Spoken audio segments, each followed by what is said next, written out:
¿Escuchaste hablar del TDA? Estas siglas quieren decir trastorno por déficit de atención con o sin hiperactividad y se trata de un trastorno de origen neurobiológico, lo que comúnmente solemos llamar trastornos del neurodesarrollo, que tienen su origen en una alteración en el desarrollo esperable, en el desarrollo neurotípico del sistema nervioso central, que puede pasar durante el embarazo, el periodo perinatal o durante la primera infancia. Pero además es importante tener en cuenta que tiene una alta carga genética, entre el 60 y el 80% de carga genética, es decir, si alguno de tus familiares tiene, es probable que tu peque también lo tenga, y casi siempre viene por línea paterna, es decir, papá, tíos, abuelos.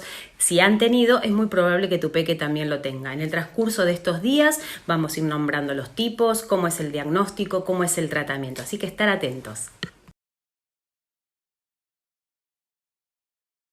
¿Qué pasa con los niños que discuten con adultos y sus pares, que desafían las normas y que se niegan a hacer las tareas? Estos son trastornos de comportamiento que están asociados al TDAH. El trastorno negativista desafiante afecta en un 50% a niños con TDAH con presentación combinada y a una cuarta parte a niños con TDAH con presentación predominante inatento. Pueden ser rencorosos, vengativos o provocadores. El trastorno de conducta afecta a un 25% de niños y adolescentes con TDAH combinado, dependiendo de la edad y del contexto. Presentan conductas que violan los derechos de las personas y normas sociales. Amenazan, intimidan, suelen estar involucrados en peleas y pueden tener conductas agresivas con personas y animales. Con frecuencia son resultado de la frustración que sufren. Si presenta estos comportamientos, escribime conducta.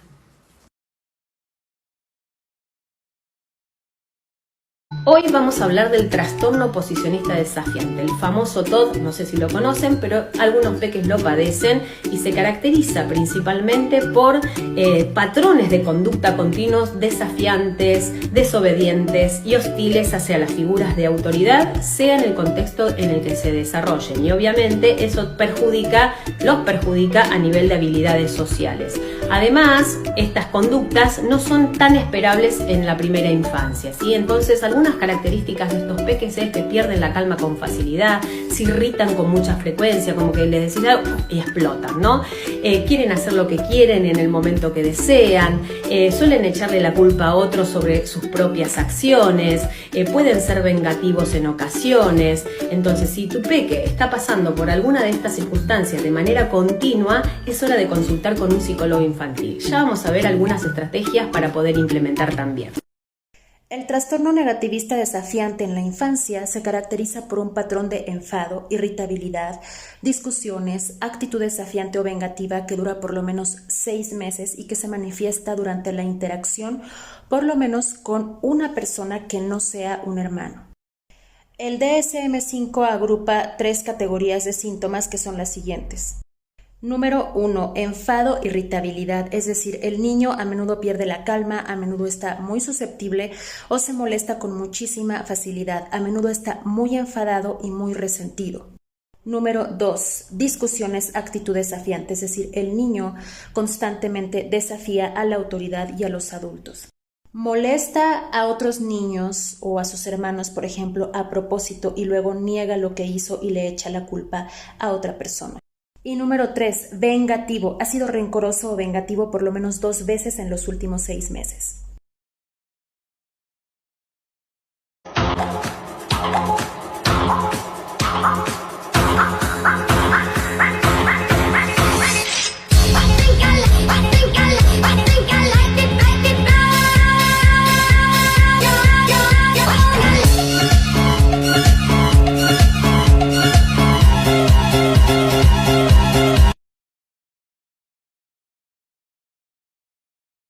Sí, mira, el trastorno explosivo intermitente es un trastorno del control de los impulsos, en donde las personas que lo padecen, como su nombre lo dice, es como que explotan en un ataque de ira, pueden llegar a agredir física o verbalmente, ya sea una persona o un objeto.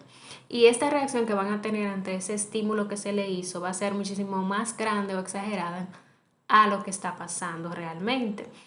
Nadie piensa lo que va a hacer cuando actúa en ese momento, no es premeditado porque es una impulsividad que sienten de cometer esos actos. Y luego de que cometen ese acto, que puede ser dañino para una propiedad o para una persona, entonces tienden a manejar cierto grado de culpabilidad. Entonces, este trastorno sí amerita un tratamiento que incluye tanto psicoterapia, en algunos casos puede necesitar medicación para entonces poder controlar esos impulsos.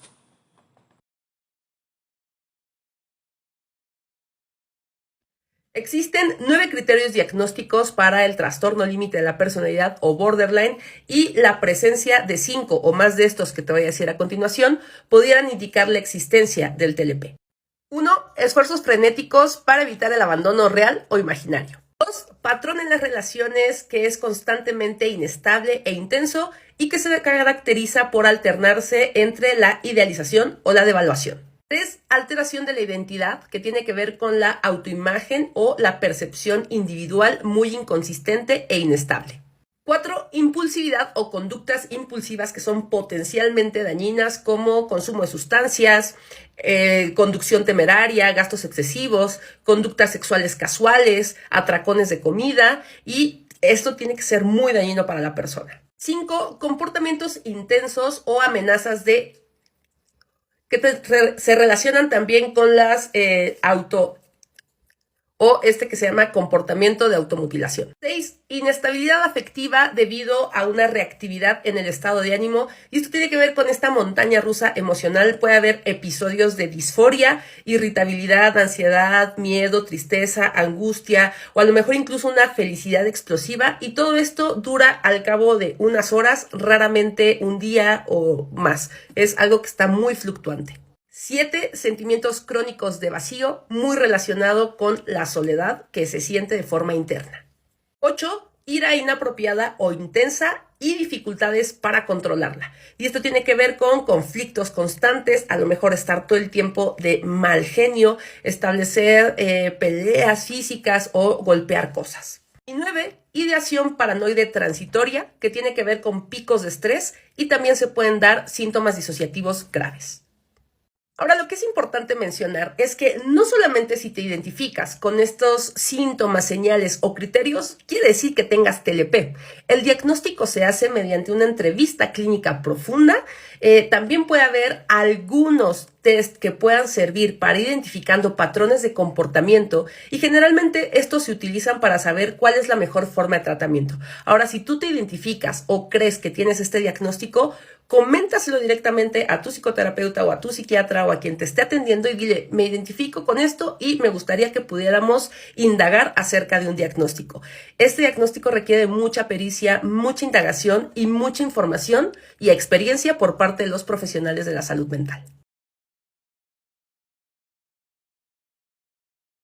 Ella es Sofía y tiene Asperger. El Asperger es una condición de vida donde procesa la información de manera diferente, se interesa por temas en particular u objetos específicos. No comprende bromas. Si le dices, esa niña es una fresita, piensa que la niña es una fresa. Presenta dificultades para mantener una conversación y para reconocer emociones. Si te gustó el video, dale me gusta.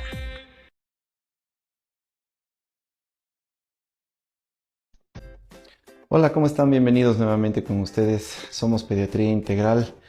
En esta ocasión vamos a hacer una revisión sobre también un tema que causa mucha preocupación y de hecho mucha ocurrencia en las consultas médicas pediátricas, y tiene que ver con aparentemente algún trastorno, ya sea en el habla o en el lenguaje de los niños. Entonces este es un tema que sí tenemos que darle la importancia debida. Y esto fundamentalmente porque puede ser la manera como se manifiestan algunos trastornos un poquito más serios que involucren a ya sea la cavidad bucal o en definitiva pues a la estructura auditiva o a la agudeza auditiva. Entonces debemos estar un poquito atentos a cierto tipo de manifestaciones que podrían orientarnos hacia este tema. De hecho, debemos entender nosotros que el 50% aproximadamente de los padres en niños hasta los 2 años y el 75% de los padres a un niño hasta los 3 años ya entienden y saben cómo un niño debe expresar su lenguaje a esas edades como les acabo de mencionar. Y esto indico fundamentalmente debido a que tenemos que diferenciar muy bien lo que significa un trastorno del habla y un trastorno del lenguaje, o saber si un niño presenta estos problemas de salud. Y con la premura del caso, pues acudir inmediatamente a la valoración médica para justamente confirmar o descartar este problema. Entonces, lo que debo mencionar en relación a esto es que hablar de un trastorno del habla significa que el niño trata de expresar lo que él desea en su lenguaje, pero que de pronto el desarrollo de la vocalización de las palabras se ve afectado.